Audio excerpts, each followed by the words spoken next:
hate. And also, and now. I was engaged to somebody in the industry, and sometimes what it does to people, it mentally can scar you. Has anything changed since 3 years ago for you relationship-wise?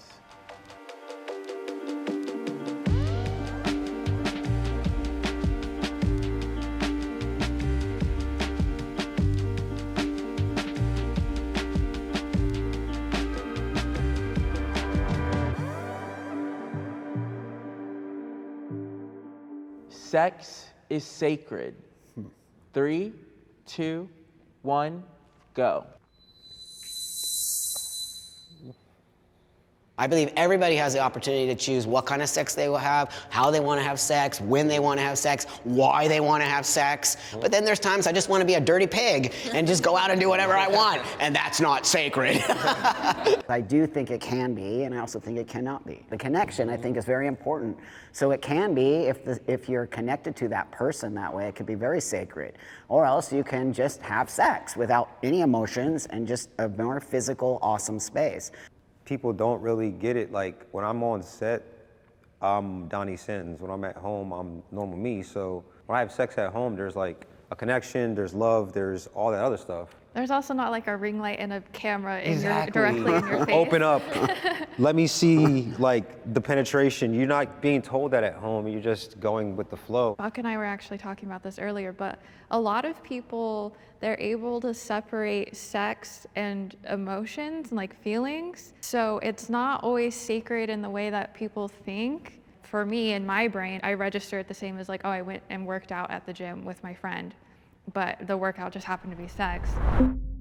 My family approves of what I do for a living. 3, 2, 1, go. They're not all for it. They still want me to go back to college. They found out the first day that my first scene came out. My mom, she called me and she was upset. And then like a week after that, she was like, you know, I love you and like you're still welcome to come home. But they had my back.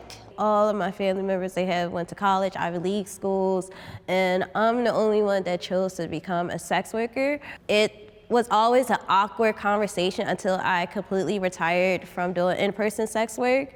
That tension is still there, but they are happy that I'm not performing or meeting up with anyone in person. So they're comfortable with me just being an online performer. They're happy that I'm safe and I'm healthy and I have a income coming in. Before the industry, I'm an addict. I'm sober now, but like I used to get in a lot of trouble. I was living on the street, it was a whole thing. And then the industry helped me create a safe space for myself and also do a lot of work on my mental health. They would prefer if I did something else, but they're not going to hate me for doing it. It is hard for me to find a relationship because of my job. 3, 2, 1, go.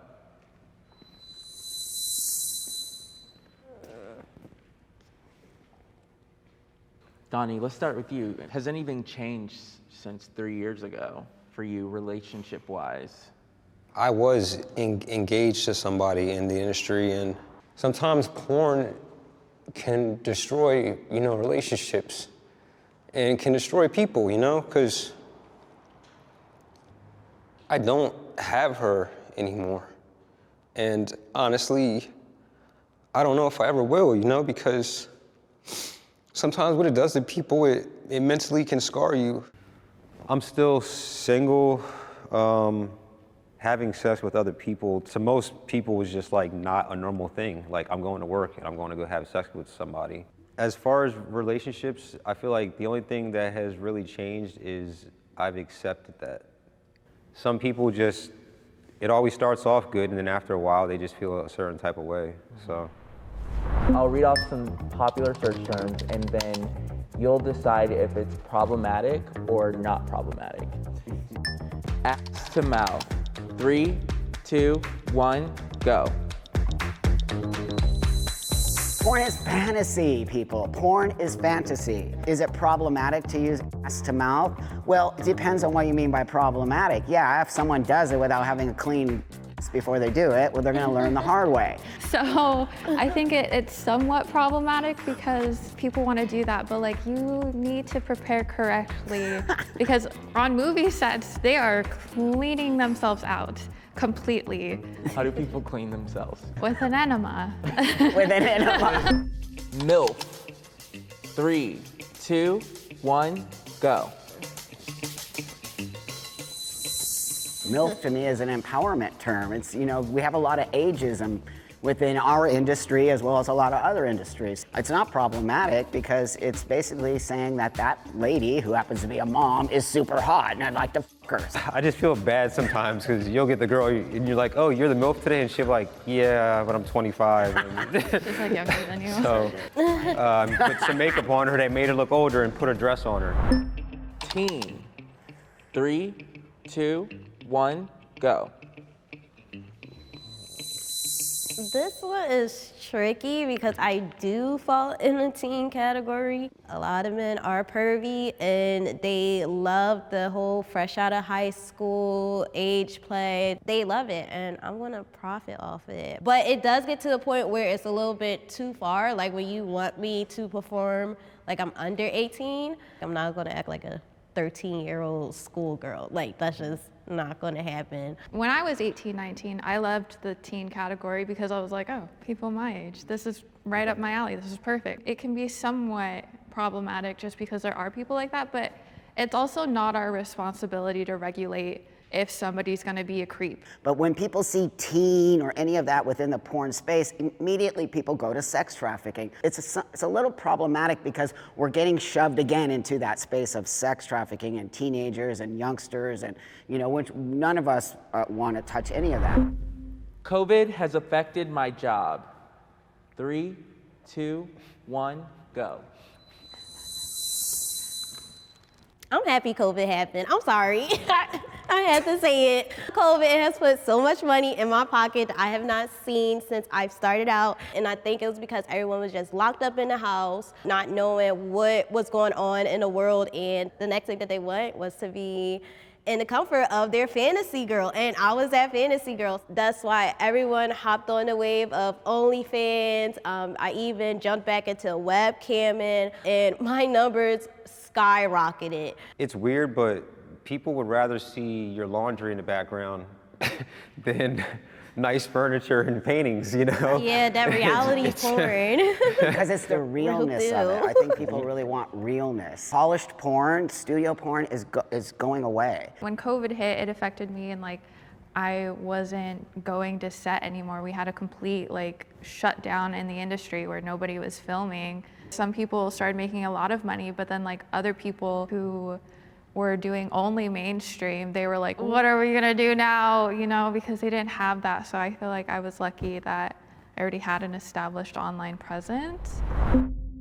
Sexual assault is prevalent in the industry. 3, 2, 1, go.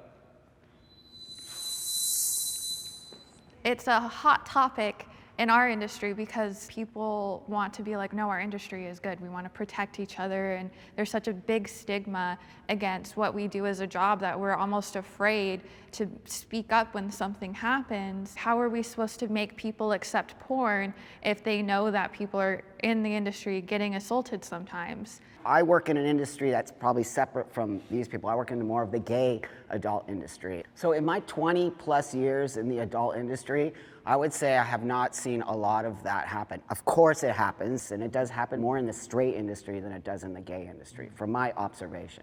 We do have certain companies that do have an entire checklist that you have to sign and go through with the girl, and you guys talk about things. But you have people who still break rules. You have assholes in this world. That's what they are. I guess I'm the only one who would strongly agree, because I have encountered sexual assault numerous times on sets, but sometimes I just hold it in when those situations happen until like a female performer, she'll tell me like, oh, like I'm shooting with this person, like I'll give her the heads up. But as far as like coming out, I literally have to wait for a big name to speak up on a certain performer to say something. Because I know if I was to say something, no one would really believe me because I'm like the underdog. No one really has my back like that. I did a photo shoot. It was in a beautiful mansion with all these beautiful Instagram models, photographers everywhere. And I was getting ready to leave, and this photographer followed me to the bathroom. I didn't even know he was behind me, locked me in there, and some things happened. He's so well connected, I knew I could not speak out about it or say anything. I literally had to walk out of this bathroom with a smile on my face, put a mask on, and no one knew what I had to endure for those 20 minutes. It's a power thing, and they know they can do that to you. By the way, I want to say I am so sorry that happened to you. It's just not okay. You scarred her, like there's things you can't take back from set, from content, from anything. People should pay for porn. 3, 2, 1, go.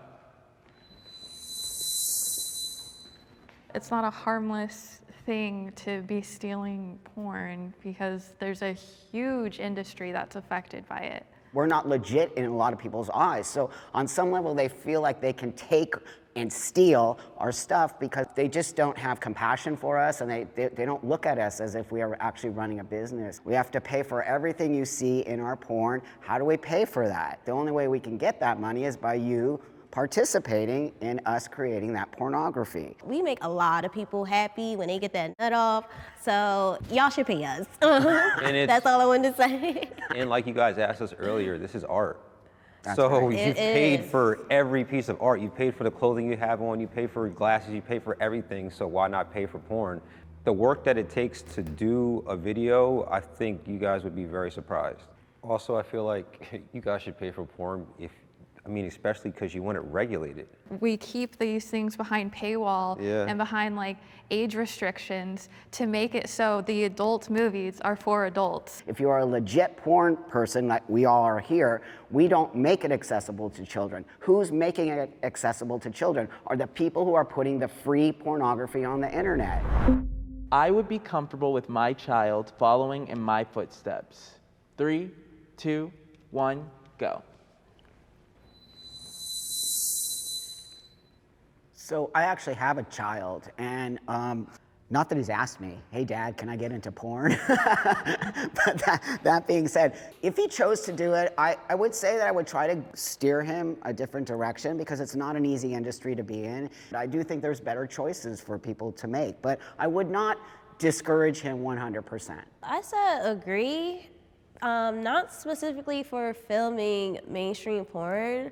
I was thinking more so the route of contactless porn, so like webcamming, phone sex operator, even content creator, somewhere where my child, our future child, doesn't have to have interaction with the consumer. As far as like in-person sex work, that will be a problem because I know what could possibly happen, and I don't even want my worst enemy to experience that, so I won't want my child to experience that neither. It's a wrap. Can we do a group hug? Good stuff. Yeah, we did good. Great representation of the industry. For real. We did an amazing job. Thank Thanks, guys.